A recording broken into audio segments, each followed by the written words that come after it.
আপনাদের এখন আমি দেখাবো মাজাতে কুচি দেওয়ার টিপস। আসলে কুচি মাজাতে দিলেই হবে না, কুচি দেওয়ার টিপস গুলো জানতে হবে, তাহলে সহজ হবে, আপনাদের কাছে সুবিধাও লাগবে।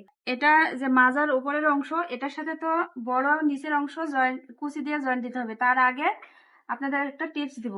সেই টিপসটা হলো, পুরো ভিডিওর সাথে থাকবেন। শুধু একটা টিপস না, আমরা কিন্তু অনেকগুলা এই কুচি দেওয়ার টিপস পুরো ভিডিওতে কিন্তু থাকবে। তো এখানে আমরা যে উপরের যে অংশটা আছে, এটা মাঝখান দিয়ে একটা ভাঁজ দিব, সমান করে ভাঁজ দেওয়ার পরে মাঝখানে একটা চিহ্ন দিব। মাঝখানে চিহ্ন দিয়ে নেবেন। এই মাঝখানে চিহ্ন দেওয়ার পরে কতটা সুবিধা এই টিপসটা, আসলে কেন বলতেছি আপনারা পুরো ভিডিওটা দেখলে বুঝতে পারবেন। আমি মাঝখানে একটা চিহ্ন দিলাম, তো দেখে নিন আমি মাঝখানে আমি পুরোটার মাঝখানে একটা চিহ্ন দিলাম। নিচের যে বড় অংশ আছে, যে অংশটার সাথে কুচি দিব, ওইটাও আমি সমান করে মাঝখানে চিহ্ন দিব।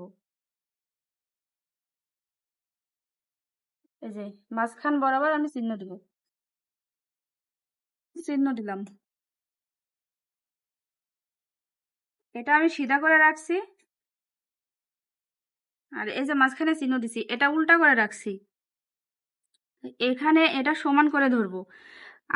আমি যে কাটিং করেছি কাপড়টি, তখন আপনারা হয়তোবা ভিডিও দেখে অবশ্যই বুঝতে পেরেছেন এই চিহ্নটা কেন দিয়েছি। এটা হচ্ছে বডির মাপ, যেন সেলাইয়ের সময়ে আমাদের বডির সেলাইটা দিতে সুবিধা হয়, তার জন্য এই চিহ্নটা দেওয়া আছে।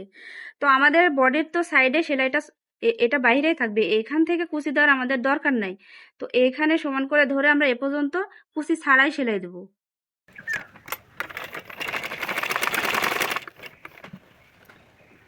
দেখতে পাচ্ছেন এই চিহ্নটা সমানে আমি কুচি ছাড়াই সেলাইটা দিয়ে দিলাম। তারপরে এখান থেকে কুচি শুরু করব। নিচের অংশটা আলাদা করে কুচি দিয়েও এটার সাথে সেট করা যায়, ওটার জন্য আরেকটা অন্য ভিডিওতে আপনাদের দিয়ে দেব। এটা কিন্তু বেশি সুবিধা আমার কাছে মনে হয়, একবারে সেলাইটি হয়ে যায়। তো এইভাবে টিপসটা যদি ফলো করেন, এভাবে যদি কুচিগুলো দেন, আপনাদের কাজ খুবই দ্রুত হবে আর সহজ লাগবে। তো আমি কিভাবে কুচিগুলো দেই আপনারা খেয়াল করে দেখেন। আমি এটার সাথে এটা একসাথে কুচি দিয়ে দিচ্ছি। আর ওই চিহ্নগুলো কেন দিলাম, ওই টিপসটা কেন দিলাম, আপনাদেরকে অবশ্যই বুঝতে পারবেন, পুরো ভিডিওর সাথে থাকুন। আর আমি মেশিন না থামিয়ে কুচিটা দিব, আপনারাও এভাবে দিতে পারবেন। আমি মেশিন না থামিয়ে কুচি দিয়ে চলে যাব। দেখেন আমি হাত কিন্তু ভেতরে নিচের কাপড়টা আমি ডান হাত দিয়ে ধরে রাখছি, আর বাম হাত দিয়ে কুচি দিয়ে চলে যাচ্ছি। তো এভাবে করে কুচি দিয়ে চলে যাব। আমার একসাথে দুইটার সাথে জয়েন্ট হয়ে যাচ্ছে, কুচি হয়ে যাচ্ছে। আবার একটা কত সুন্দর আপনাদের একটা বুদ্ধি দিলাম, বুদ্ধিটাও কাজে লাগাবেন, তাহলে একদমই সুবিধা হবে, কোনো রকম অসুবিধা হবে না কুচি দিতে, বা কুচির কোনো গরমিল হবে না যে একদিকে কম হবে আরেকদিকে বেশি হবে। দুই দিকে সমান থাকবে, চারিদিকে সমান কুচি থাকবে, চারিদিকে সমান কুচি দিতে পারবেন।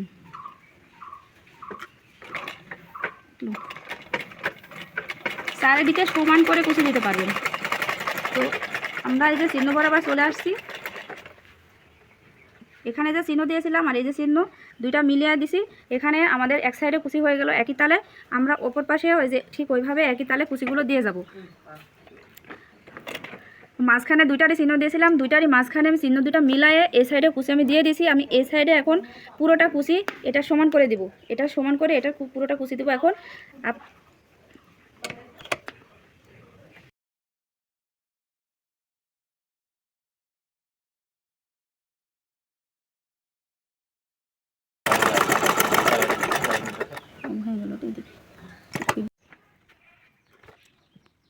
শুরু থেকে আমরা যে মাঝখানে চিহ্ন দিয়েছিলাম, মাঝখান পর্যন্ত যে নিয়মে কুচিটা দিলাম, আমরা শেষে কিন্তু ওই নিয়মে কুচি দিয়ে শেষ করে দিব। এটা সমান করে দেব।